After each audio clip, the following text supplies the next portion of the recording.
लड़की थी, बहुत ज्यादा सुंदर थी वो, लाइक परियों की तरह। लेकिन उसकी मम्मी की डेथ हो गई, उसकी मम्मी मर गई, उसको छोड़ के चले गई। तो उसके पापा ने दूसरी शादी की। फिर उसकी दूसरी मम्मी के लिए एक लड़की हुई, लेकिन वो इतनी सुंदर नहीं थी। ज्यादा सुंदर कौन थी? पहले वाली।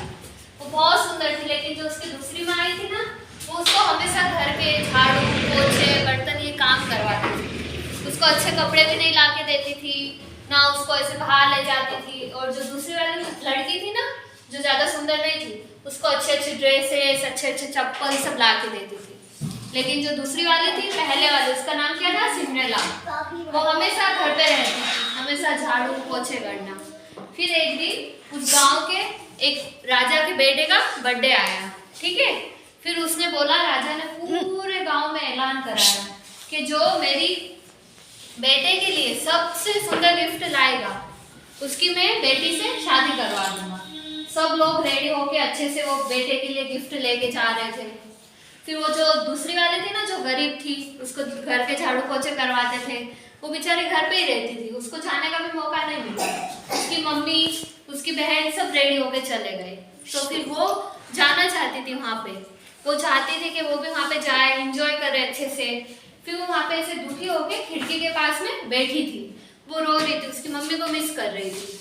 जब तक वहाँ से एक चिड़िया आती है, चिड़िया के है ना उसमें सुई छुपी हुई थी, सुई छुपी हुई थी। तो वो लड़की ने उसको देखा, चिड़िया को ऐसे रोते हुए, तो फिर है ना उसने उसकी हेल्प की, उसके अंदर से, चिड़िया के अंदर से सुई निकाल दी, उससे फिर चिड़िया उड़ गई। उसके बाद है ना, वो चिड़िया कौन थी पता है? भगवान टाइप, ऐसे प्रिंसेस टाइप थी। उसने उस लड़की को अच्छी सी ड्रेस दी, अच्छा सा रेडी किया, उसके लिए रथ आया जिसमें घोड़े वगैरह थे, जिसमें वो बैठ के उस मंदिर, वहाँ पे जो बर्थडे था ना उस राजा के बेटे का, वहाँ पे गई वो। वहाँ पे जाके उसने जो राजा का बेटा था, जो प्रिंस था, उससे मिली। प्रिंस को बहुत सुंदर लगी, इतनी सुंदर लग रही थी वो, अच्छी सी फ्रॉक में अच्छे से शूज पहने थे उसने। फिर उसने उसके साथ, प्रिंस के साथ डांस किया। प्रिंस को तो वो बहुत पसंद आ गई। उसके बाद वो वहाँ से चले गए। उसका टाइम था कि आपको सिर्फ 1 घंटे में वापस आना है। तो 1 घंटे में, उसका 1 घंटा हुआ, वो फटाक से आने लगी वापस कि अब मैं जा रही हूँ। तो दौड़ के जाने लगी, तो उसका है ना सीढ़ियों पे जूता वहीं रह गया और वो फिर उसके घर चले गई। तो प्रिंस ने उसके पापा से बोला कि ये जिसका भी सैंडल है, मुझे ये लड़की से मिलना है और इससे शादी करना है।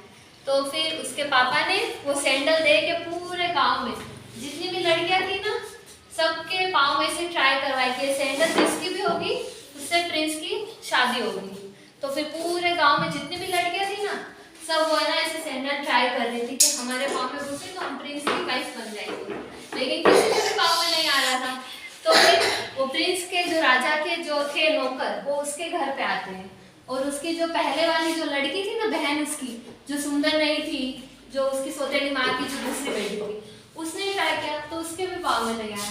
जब सिंड्रेला वहाँ पे झाड़ू पोछे कर रही थी, तो राजा के मंत्रियों ने बोला कि उसको भी लेके आओ यहाँ पे और उसको भी ये सैंडल ट्राई करवाओ। तो उसकी सौतेली माँ ने बोला, नहीं नहीं, ये तो हमारे घर की नौकरानी है, ये वहाँ पे आई भी नहीं थी, ये नहीं है वो। तो भी राजा के मंत्री ने बोला, नहीं, राजा का ऑर्डर है, सबको ट्राई करना है। तो फिर सिंड्रेला वो सैंडल पहनती है और क्या होता है पता है आप सबको? वो सैंडल सिंड्रेला को आ जाता है, क्योंकि वो किसका था? उसी का था। उसने चिड़िया की हेल्प की थी, इसलिए उसको वरदान मिला था, इसलिए वो मस्त अच्छे से रेडी होके गई थी। तो उसके है ना पाँव वो सैंडल आ जाते हैं। उसके बाद राजा उसको लेके जाता महल में और फिर उसकी प्रिंस से शादी हो जाती है। फिर उसको बड़ा सा महल, अच्छी अच्छी ड्रेसेस, अच्छे अच्छे सैंडल वगैरह मिलते हैं। और जो दूसरी थी ना, सौतेली माँ की लड़की, वो दोनों घर पे ही रह गई। इसलिए हमेशा अच्छे बच्चों की तरह हेल्प करना चाहिए और हमेशा अच्छे काम करना चाहिए।